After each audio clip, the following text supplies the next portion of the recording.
So be attentive now. The next chapter is the sermon at Benares. The sermon at Benares. sermon का मतलब यूं समझ लो कि जैसे हिंदी में हम लोग कहते हैं ना प्रवचन, कुछ उपदेश, प्रवचन उसको बोलते हैं सरमन, एक सीख। तो बनारस में बोला गया सीख, इसका मतलब ये हो रहा है कि गौतम बुद्ध जब उनको बुद्धि का ज्ञान, बोधि ट्री के नीचे बैठ करके जब बुद्धि और ज्ञान की प्राप्ति हुई, तो अपने जीवन का सबसे पहला उन्होंने ज्ञान, उपदेश, प्रवचन बनारस से ही शुरू किया। तो उसके बारे में हम लोग देखें, और ये सरमन क्या है, उनका प्रवचन क्या है, उसके बारे में देखें। सबसे पहले तो यहाँ लिखा हुआ है कि what is a sermon, question है, is it different from a lecture और टॉक, क्वेश्चन है, चैप्टर पढ़ने के बाद आप खुद भी आंसर दे सकते हो। सरमन क्या होता है, क्या ये लेक्चर या टॉक से अलग है, क्या इसको नेगेटिव वे में भी यूज कर सकते हैं? जैसे my mother sermon about getting my work done on time, मेरी मम्मी हमेशा हमको भाषण देते रहती है, प्रवचन देते रहती है कि मैं काम कर लूँ, टाइम पे कर लूँ, पूरा कर लूँ। और फिर कुछ वर्ड्स का मीनिंग के बारे में भी बोला है कि बॉक्स के अंदर यहाँ दिया हुआ है, उसका मीनिंग निकालना है। तो ये सब हम लोग चैप्टर के एंड में भी डिस्कस कर सकते हैं। पहले चैप्टर पढ़ें।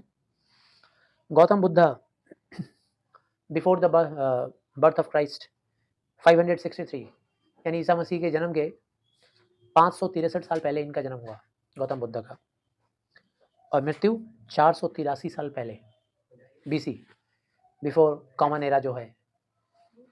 Begin life as a prince named Siddhartha Gautam, उनका जीवन का शुरुआत हुआ सिद्धार्थ गौतम के रूप में, मतलब लोग उनको सिद्धार्थ गौतम कहते थे। नॉर्दर्न इंडिया में, नॉर्थ इंडिया जानते ही हो आप, साउथ इंडिया, नॉर्थ इंडिया। 12 साल की उम्र में उनको स्कूलिंग करने के लिए भेजा गया हिंदू सैक्रेड स्क्रिप्चर्स भारतीयों का जो पवित्र स्क्रिप्चर्स है, वेद है, पुराण है, ज्ञान है, इन सब की प्राप्ति करने के लिए उनको स्कूल भेजा गया। लेकिन भगवान की प्राप्ति या ज्ञान की प्राप्ति सिर्फ किताब पढ़ने से तो होता नहीं।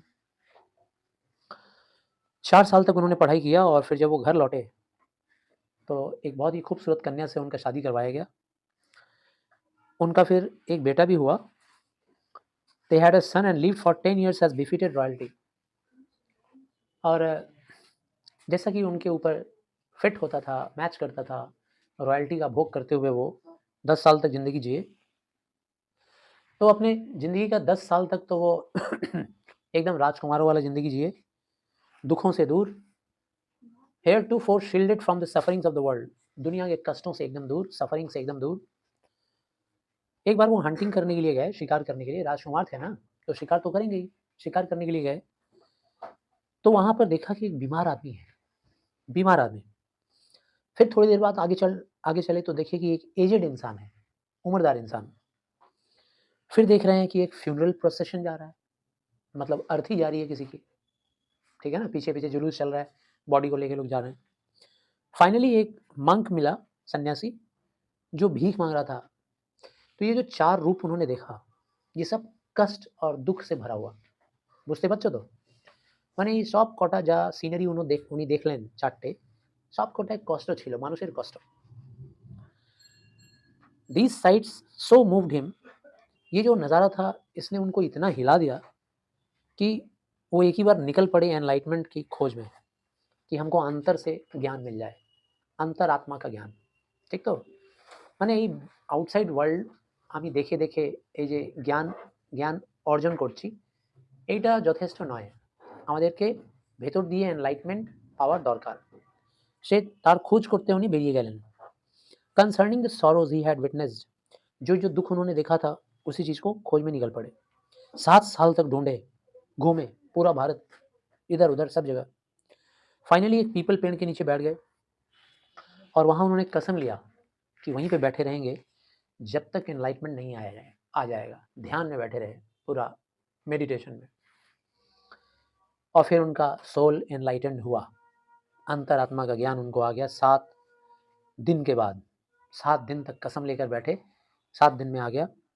इसीलिए उन्होंने उस ट्री का नाम रखा bodhi tree, the tree of wisdom. Bodhi मतलब बुद्धि, तो बुद्धि ट्री तो नहीं लिखेंगे, bodhi tree. And begin to teach, इसीलिए बोधि गया का लोग दर्शन करने जाते हैं, याद है ना, बोधि गया सुने होंगे। और उसके बाद वो अपने इस एनलाइटमेंट जो उनके अंदर सोल में आया, जो आत्मा का ज्ञान हुआ, उस चीज़ को टीचिंग करने के लिए शुरू हो गए। उनका जो ये न्यू अंडरस्टैंडिंग्स था उसको सिखाना शुरू कर दिए, और इसीलिए उनका नाम पड़ गया बुद्धा। बुद्धा मतलब द अवेकेंड और द एनलाइटेंड सोल। बुद्धा फिर अपना सबसे पहला सरमन, सबसे पहला प्रवचन बनारस शहर में उन्होंने शुरू किया। वही शहर जो फेमस है, पूरी दुनिया में फेमस है, गंगा नदी का वो जगह जहाँ सबसे पवित्र माना जाता है डुबकी लगाना। यूँ तो गंगा पूरे भारत में बहती है, लेकिन बनारस में सबसे ज़्यादा पवित्र माना जाता है डुबकी मारना वहाँ। वो sermon has been preserved and is given here. वही उसी सरमन को यहाँ पर सुरक्षित करके रखा गया है और आप स्टूडेंट को सुनाया जा रहा है। বুঝতে পারছো তো? ওই প্রবচনটাকে কালেক্ট করা হয়েছে আর এবার স্টুডেন্টদেরকে বলা হচ্ছে। It reflects the Buddha's wisdom. इससे पता चलता है गौतम बुद्धा का बुद्धिमानी, कितने बुद्धिमान थे वो। उनका इनस्क्रूटेबल काइंड ऑफ सफरिंग, ठीक है ना? मतलब अ, ऐसा सफरिंग जिसके बारे में किसी को पता नहीं चलता है कि भाई इससे कैसे उभरें, कैसे बचें। ऐसे सफरिंग के बारे में भी उन्होंने ज्ञान दिया है। ঠিক তো? মানে যেগুলো সাফারিংস আমরা বুঝতেই পারি না একেবারেই যে কি করে আমরা এটাকে ওভারকাম করব, ওইসব সাফারিংগুলো উনি ইজিলি ভাবে বুঝিয়ে দিচ্ছেন। तो ये किस्सा गौतमी एक औरत थी, महिला थी। उसका एक ही बेटा था और वो बेटा मर गया। यहाँ दिया नहीं है किस वजह से मरा, सांप ने काट लिया था उसको। इन हर ग्रीफ, हो गया क्या? इन हर ग्रीफ, जब बेटा मर जाएगा तो क्या होगा? दुखी हो जाएगी। दुखी हो गई। अपने मरे हुए बच्चे को लेकर सारे आस-पड़ोस में घूमने लगी। सबसे दवाई माँगने लगी, मेरा बच्चा मर गया, कोई दवाई दे दो भाई, कुछ तो दे दो। लोगों ने कहा कि पगली कहीं की, दिमाग फिर गया इसका, बच्चा मर गया दवाई माँग रही है। अरे बच्चा तेरा मर गया। बहुत समय के बाद किस्सा गौतमी एक आदमी से मिली। उस आदमी ने उसको बताया उसके रिक्वेस्ट करने पर। बोला देखो बहन जी, मेरे पास तो दवाई नहीं है, मैं आपको बच्चे को दवाई नहीं दे सकता, लेकिन मैं एक ऐसे डॉक्टर को जानता हूँ जो आपके बच्चे का इलाज कर देगा। उस महिला ने बोला pray tell me sir. Pray का मतलब होता है will you please tell me sir, कहाँ है वो इंसान, कहाँ है वो डॉक्टर? आदमी ने बोला जाओ शाक्य मुनि के पास चले जाओ। शाक्य मुनि को ही गौतम बुद्ध बोलते हैं। गौतम बुद्ध के पास चले जाओ।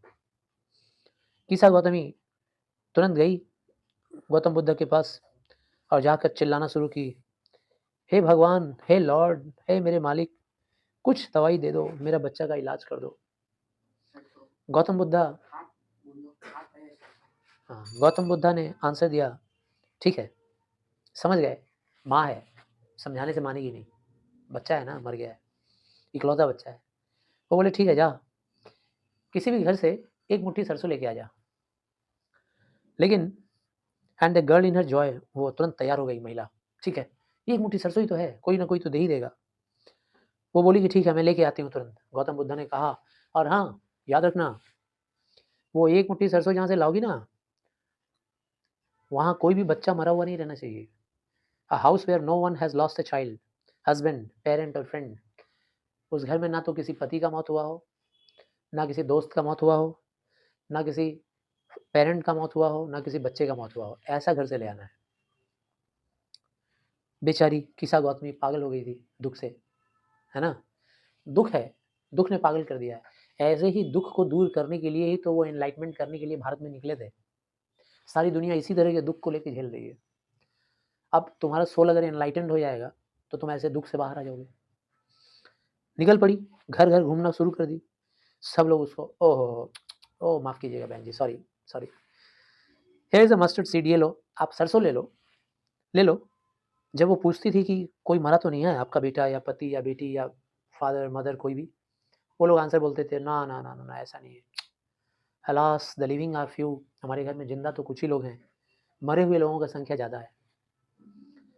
और do not remind us of our deepest grief, please हमारे घर में मरे हुए लोगों के बारे में पूछ के आप हमको और दुख मत पहुँचाओ।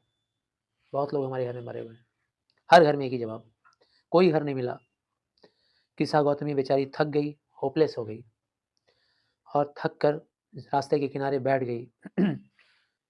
सिटी में वो जो लाइट जल रहा था, उस लाइट को देख रही थी चुपचाप। जब वो लाइट फ्लिकर हो रहा था, आज के ज़माने का वो लाइट नहीं रहा होगा, लैंप पोस्ट, दिया रहा होगा। दिया का रोशनी फ्लिकर करता है, ऐसे बढ़ता है, कम होता है, बढ़ता है, कम होता है।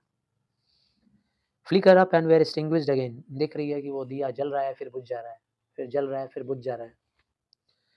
लास्ट में उस रात के अंधेरे में रात का अंधेरा चारों तरफ छा गया। दिया थोड़ी देर तक जला फिर बंद हो गया, फिर रात का अंधेरा छा गया। और वो समझ गई कि यही इंसान का भी भाग्य होता है। उनकी ज़िंदगी फ्लिकर करती है। जब से हम लोग जन्म ले लेते हैं ना, तब से हम लोग कभी मौत की तरफ बढ़ते हैं, फिर कम हो जाते हैं, फिर बढ़ते हैं, फिर कम हो जाते हैं, बढ़ते हैं, कम हो जाते हैं। वह सोचने लगी कि मैं कितनी सेल्फिश हूँ, मेरे दुःख में मैं कितनी सेल्फिश हो गई, कितनी स्वार्थी हो गई, क्योंकि डेथ तो सबके लिए कॉमन है। ये जो वैली है, घाटी, डिसोलेशन की, निराशा की घाटी, यहाँ पर there is a path that leads to immortality. यहाँ पर अमर होने का एक रास्ता है। मरना सभी को है, लेकिन इस मरने के बाद भी अमर होने का एक रास्ता है। और किसके लिए है? जो लोग सेल्फिशनेस, हर तरह का सेल्फिशनेस को सरेंडर कर देगा। सेल्फिशनेस को सरेंडर कर देगा मतलब तुम्हारे अंदर से स्वार्थ का भावना को निकाल दो। मेरा कष्ट, सेल्फ इंटरेस्ट की बात को भूल जाओ। कोई भी कष्ट तुम्हारा अकेला नहीं है, संसार में सभी का है।